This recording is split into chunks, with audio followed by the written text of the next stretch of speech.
தேசம் இது, ரத்தம் சிந்திய தேசம் இது, காந்தி மகான் வந்த கண்ணிய பூமி இது. தாயின் மணிக்கொடி சொல்லுது ஜெய் ஹிந்த். தாயகம் காத்திட தன்னலம் போக்கிட சொல்லுக ஜெய் ஹிந்த்.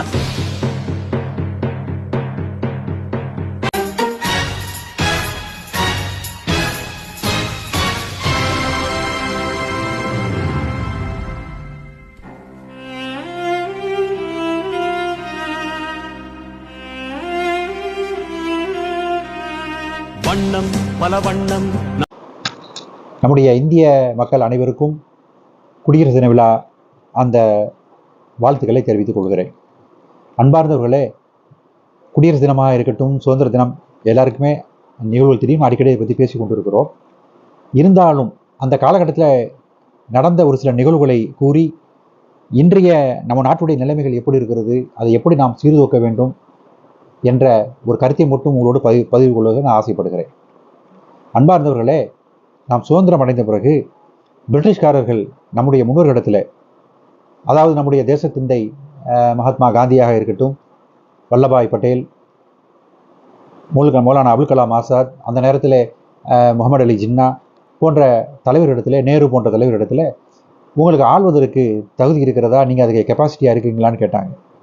அப்போ நம்முடைய தலைவர் சொன்னாங்க, எங்கள் நாட்டில் எவ்வளவோ அரசாங்கங்கள் இருக்கிறது, அரசர்கள் இருக்கிறாங்க, எங்களுக்கு ஆள தெரியும், எங்களுடைய கல்விமான்கள் இருக்கிறாங்க என்று சொன்னோம். இருந்தாலும் ஒரு இன்டரிம் கவர்மெண்ட்டாக என்று சொல்லி ஒரு 6 மாதம் பிரிட்டிஷ்காரர்கள் தன்னுடைய கண்ட்ரோலில் வைத்திருந்தார்கள். அது முடிஞ்சதுக்கப்புறம் அவங்க மொத்தமாக போய்விட்டார்கள். நம்முடைய தேசிய கொடி ஏற்றப்பட்டு பிரிட்டிஷுடைய கொடி இறக்கப்பட்ட பிறகு முழுமையாக நாம் சுதந்திரம் பெற்றோம்.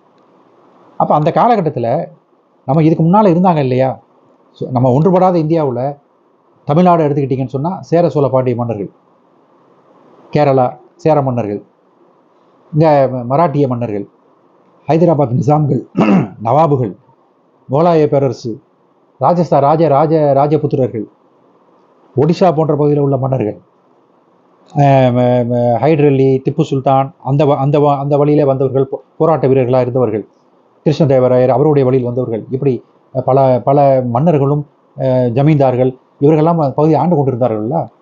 இப்போ அவங்கெல்லாம் என்ன சொன்னாங்கன்னு கேட்டால், நம்ம வெள்ளைக்காரனை எடுத்து போராடணும், பிரிட்டிஷ்காரனை விரட்டணுங்கிறது தான் நம்மளோட நோக்கம். நம்ம விரட்டிட்டோம், எல்லாரும் போயிட்டாங்க. இப்போ நம்ம பழைய ஸ்டேட்டஸ் குவா, பழைய நிலைமைக்கே நம்ம வந்தாச்சு.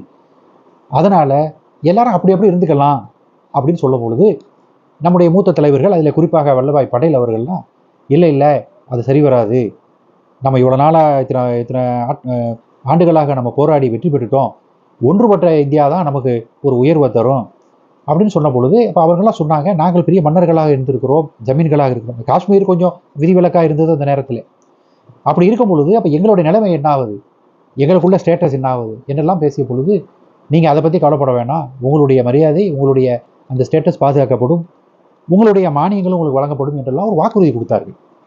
ஆனால் அதுக்கப்புறம் அந்த மானியம் நின்றது, ஒரு தனிநபர் எவ்வளோ சொத்து வாங்கலாம், அவருடைய பேரில் எவ்வளோ சொத்து வச்சுருக்கலாங்கிற ஒரு விதிமுறைகள் வந்தது என்பது வேறு.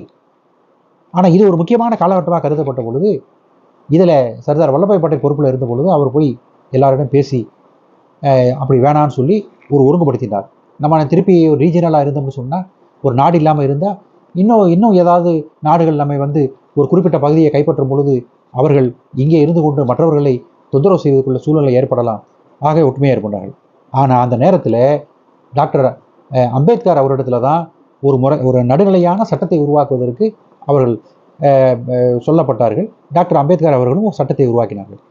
அப்போ அதில் நமக்கு கொடுக்கப்பட்ட வாக்குறுதி, அந்த மன்னர்களுக்கு மட்டுமல்ல எல்லா மக்களுக்கும் கொடுக்கப்பட்ட வாக்குறுதி என்னவென்று சொன்னால், இங்கே பல மாநிலங்கள் இருக்கிறது. இப்போ நம்ம ஒன்று இணைஞ்சிட்டாலும், ஒரு தலைமையின் கீழ் வந்துவிட்டாலும், எல்லா மாநிலங்களும் அவர்கள் அந்த ரீஜனல் ஸ்டேட்ஸ் அவங்களுடைய அந்த இண்டிபெண்டன்ஸுங்கிறது இருக்கும், சுதந்திரம் இருக்கும். அதே மாதிரி எல்லா மக்களும் அவர்கள் விரும்பிய மொழியை பேச, கலாச்சாரத்தை பின்பற்ற, மதங்களை பின்பற்ற, உணவு, உடை, அவங்களுக்கு என்ன விரும்புகிறாங்களோ அவை பின்பற்றிக் கொள்வதற்கு சட்டத்தின் வடிவமைப்புக்குள்ள அனுமதி இருக்குது. அவங்க என்ன பேசணும், சுதந்திரம் எல்லாம் நீங்கள் எடுத்துக்கலாம். அதனால் ஒன்றுபட்டிருக்கோமே தவிர யாருடைய உரிமைகளிலும் எந்த அரசும் குறுக்கிடாது. அதனால் நீங்கள் அது பயப்பட வேணாம்னு சொல்லி தான் இந்த வாக்குறுதியின் மேலே தான் நமக்கு இந்த குடியரசு கட்டமைக்கப்பட்டது, மக்களால், மக்களுக்காக, மக்கள் இருந்த என்ற அந்த ஸ்லோகன் உருவாக்கப்பட்டது. இப்போ நடுநிலையாளர்கள் என்ன நினைக்கிறாங்க, அந்த கட்டமைப்பு பல வருடமாக இருந்தது. ஆனால் எந்த வெள்ளைக்காரர்களிடத்திலிருந்து நாம் விடுதலை பெற்றோம்? வெள்ளைக்காரர்கள் எவ்வளோ நல்லது செய்தார்கள். சாலை மேம்பாடுகளை செய்தார்கள், மருத்துவம் கொடுத்தார்கள், கல்வியை கொடுத்தார்கள், தொழில்துறையை கொடுத்தார்கள். அவங்க எவ்வளோ நம்ம நம்ம நாட்டுக்கு செஞ்சாங்க. ஆனால் இருந்தாலும் நம்மளுடைய வேட்கை என்னவாக இருந்தது? நீ எல்லாம் செஞ்சு கொடுத்துட்ட, என்ன இருந்தாலும் எங்களுக்குள்ள இண்டிபெண்டன்ஸ் எங்களுக்கு வேணும், நாங்கள் எல்லாம் இவ்வளோ பகுதியில் இருந்துக்கிட்டு இருக்கோம், நீ எங்களுக்கு எங்களோட இணக்கமாக இருந்துக்க, வியாபாரம் செய், வேணான்னு சொல்லலை. ஆனால் நீ எங்களை ஆள முடியாது. இப்போ அப்படி அவர்களை நம்ம அனுப்பிவிட்டு நம்ம முடியாட்சியையும் நீக்கிவிட்டு குடியாட்சியை அமைத்து விட்டு எல்லா வாக்குறுதியும் கொடுத்த பிறகு நம் நாட்டுக்குள்ளேயே இன்னும் ஒரு அடக்குமுறையோ ஒரு போராட்டமோ அல்லது அவருடைய மாநிலங்களுடைய சுதந்திரம், தனிநபருடைய சுதந்திரம் பறிக்கப்படுமேயானால் இவர் நடுநிலையார்கள் என்ன கேட்கிறார்கள்? நாம் பெற்ற இந்த குடியரசு தினம் சுதந்திரத்துக்கு என்ன ஒரு மரியாதை இருக்க முடியும் என்ற கேள்வியை நம்முடைய பல பேர் அந்த கேள்வியை முன்வைக்கிறார்கள். ஆகவே நாமும் வளர்ந்து வரக்கூடிய சந்ததியினர்கள் என்றால் இன்றைய இளைஞர்கள் நாளைய தலைவர்கள், அவர்களும் இந்த கருத்தை நாம் உணர்ந்து கொண்டு எல்லாருக்கும் எல்லா உரிமையும் உண்டு, ஒரு சட்டத்தின் அந்த வரம்புக்குள்ளே இருந்து எல்லாருக்கும் எல்லா உரிமையும் உண்டு. நான் மேலே சொன்னது போல் எல்லாவற்றிலும், மதமாக இருக்கட்டும், உணவாக இருக்கட்டும், உடையாக இருக்கட்டும், எழுத்து சொல்ல பேச்சு எல்லாத்தையும் அவர்கள் உரிமை இருக்கிறது. அந்த உரிமையை நிலைநாட்டப்பட வேண்டும். அப்படி நிலைநாட்டப்பட்டால்தான் நாம் சுதந்திரம் அடைந்ததற்கும் இந்த மக்களால், மக்களுக்காக, மக்களிருந்து என்ற அந்த ஸ்லோகனுக்கும் ஒரு அர்த்தம் இருக்க முடியும் என்பதை இந்த இடத்துல நாம் நினைத்து பார்க்க வேண்டும். நம்முடைய இளைஞர்களிடத்தில் இந்த நல்ல சிந்தனையை ஊட்ட வேண்டும், நல்ல ஒரு இணக்கத்தை ஏற்படுத்த வேண்டும். அப்படி ஏற்படுத்தினாதான் இந்தியா ஒரு பலமான நாடாக இருக்கும். உலக அரங்கிலே இந்தியா தலை நிமிர்ந்து நிற்கும். விஞ்ஞானத்திலே, மருத்துவத்திலே, உணவு உற்பத்தியிலே, தொழில்துறைகளில் நம் தலை நிமிர்ந்து நிற்க முடியும். விளையாட்டுத்துறையில் எல்லாத்துலேயுமே நம்ம நிமிர்ந்து நிற்க முடியும். அந்த ஒற்றுமை தான் காரணம். அதைத்தான் நாம் இந்த நேரத்தில் நினைவுற கடமைப்பட்டிருக்கிறோம் என்பதை இந்த இடத்துல நான் கூறிக்கொண்டு, அந்த ஒரு கட்டமைப்பு நாம் இருப்போம் என்பதையும் கூறிக்கொண்டு, இந்த குடியரசு தின இந்த நாளிலே நம் நாட்டு மக்கள் அனைவரும் எல்லா வளமும் நலமும் பெற்று சிறப்பாக வாழ வேண்டும். ஒரு தனி மனிதன் ஒழுங்காக இருந்தால்தான் ஒரு வீடு ஒழுங்காக இருக்கும். அந்த வீடு ஒழுங்காக இருந்தால்தான் நாடு ஒழுங்காக இருக்கும். நாடு எல்லாமே நன்றாக இருந்தால்தான் உலகம் நன்றாக இருக்கும் என்ற அடிப்படையில் நாம் அதை புரிந்து கொண்டு செயல்பட வேண்டும் என்று கேட்டுக்கொண்டு என் உரையை நிறைவு செய்கிறேன். ஜெய் ஹிந்த்.